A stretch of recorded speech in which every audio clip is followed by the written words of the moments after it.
আপনি একটু নিজের বিবেককে জিজ্ঞেস করে দেখেন যে নিজের ইচ্ছায় নিজে নিজে ধর্ম পালন করা যায় কিনা।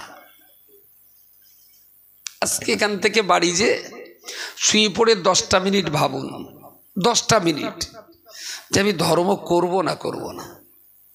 যদি মনে আপনার বিবেক বলে দূরে ধর্ম কর্ম নামাজ কালাম ভাল লাগে না, তাহলে আপনি এফিডেভিট করে হিন্দু, খ্রিস্টান, বৌদ্ধ, শিখ কোনো একটা অন্য দলে চলে যান।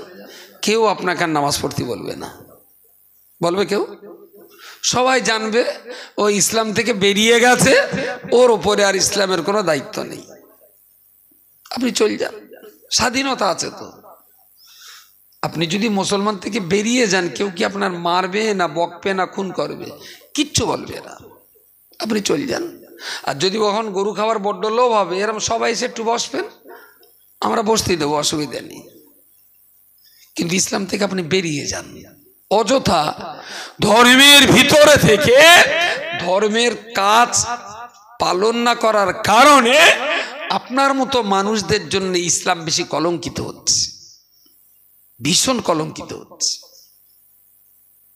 আমাকে কয়েকটা ওসি বলেছিলেন, বলে মাতিন সাহেব রোজ তো ধর্মের সভা করেন, বহু মানুষ তো আপনাদের কথা নেয়, তোদের একটু বলেন যদি ওরা একটু নামাজ কালাম কম করে তো করুক, একটু মদটা কম খাতি বলেন, একটু গাঁজা টাজা যেন মুসলমান না খায়।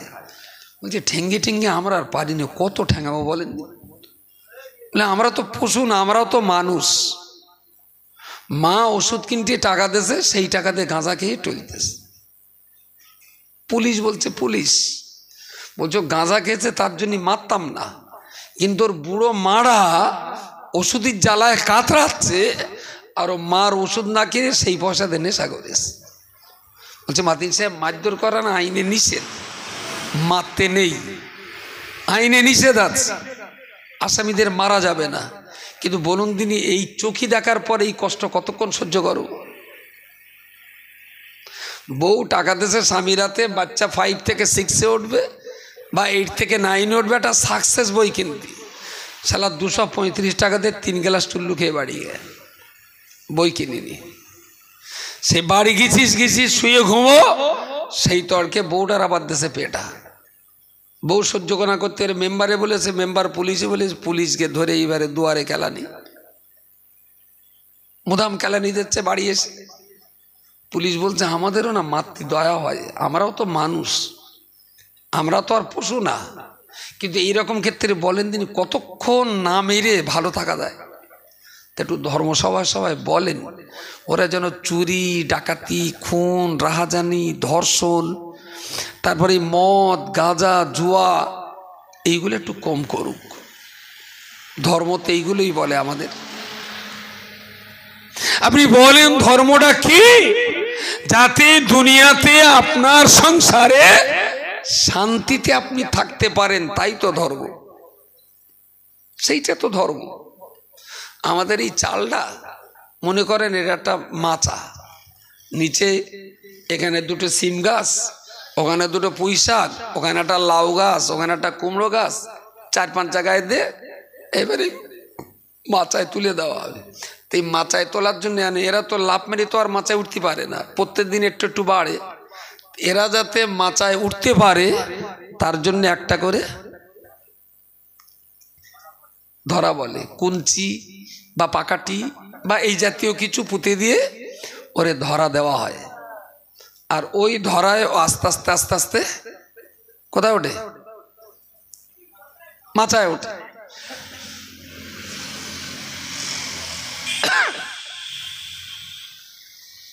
মনে হচ্ছে সবার ইচ্ছা হচ্ছে এর গা। দুটো গেল দেখলেন না? বসে রয়েছে তো ঠিক পোষাচ্ছে না, একটু শোবে। সুবহানাল্লাহ।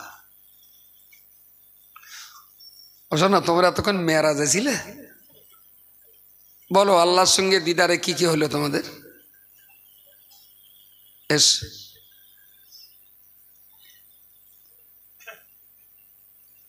আচ্ছা, পুঁইশাক তো আজকে 2 ইঞ্চি, কালকে যে দেখবেন 2.5 ইঞ্চি বা 3 ইঞ্চি। বিকেল 4টে মেপে রাখলেন, পরশুদিন বিকেল 4টে দেখছেন আবার 2 ইঞ্চি বেড়েছে, অল্প অল্প বাড়ে। তো একটুকার করে বড় হয়, মা চাষিরা আবার ওই কুঞ্চির সাথে গাছটা আবার হালকা করে একটু বেঁধে দেয়, আবার বিঘেতখানি বড় হয়, আবার একটু পরে হালকা করে বেঁধে দেয়। আর বোধহয় সিম গাছ না লাউ গাছ, ওই পাতার গোড়া দিয়ে একটা কারেন্টের তার মতন সরু বেরোয়। কি গাছ ওটা? লাউ গাছে না, সিম গাছে না, লাউ গাছে দেখবেন একটা ধরা দিলি না, রোজ রোজ মানতে হয় না, ওই কারেন্টের তার পানা বেরিয়ে কুঞ্চি ব্যাট দেলায়। একটা টাইমে পরিণত বয়সে তাহলে কুঞ্চি থেকে লাউ গাছ টেনে ছাড়ানো যায় না। এখন পুঁই শাক ধরায় কুঞ্চির উপরে ভর করে ও মাচানে উঠবে, তবে ওর প্রতিদিন ও বাড়ে, আর 1-2 দিন পর পর বেঁধেও দিতে হয়। সিম গাছ না বাঁধলেও হয়, নিজের টানে ওই যে কারেন্টের তার পানা শুরু একটা বেন, ওটার কি বলে, ওইটার বোধহয় কোনো নাম নি না, হ্যাঁ একড়েও তো বলবেন, কি বললেন, ও তো এরকম ব্যাঁকা টাকা না, সোজা সুর টাইপের, হাতি ছুটবে না। ও কিন্তু নিজের টানে পাকতে পাকতে পাকতে পাকতে ওপরে ওঠে। হ্যাঁ, ফড়কি আলাদা, ডোকা ভেঙে দিলে 3-4টে বেরোয় যাও, ওরে বলে ফড়কি। ও সুর বললি বেশ মানাচ্ছে ভালো, হাতি ছুটবে না, ও পাকতে পাকতে নিজ ইচ্ছায় ধরে নেয়। এখন ধর্ম হলো ধরা যেমন মাটি থেকে এদের মাচায় তোলে, এরা মাটিতে থাকলে জল বৃষ্টিতে কাদায় পচে যাবে, আর যদি ধরায় করে মাচায় ওঠে ওরা ভালো থাকবে। ধর্ম হলো ধরা কঞ্চি বা পাকাটির মতো, এইটার উপরে ভর করে মানুষ আল্লাহর জান্নাত পর্যন্ত পৌঁছে যাবে। বলুন সকলে সুবহানাল্লাহ। এখানে যা আছে এরা পুঁই শাক না লাউ? তাড়াতাড়ি বলেন। পুঁই শাক না?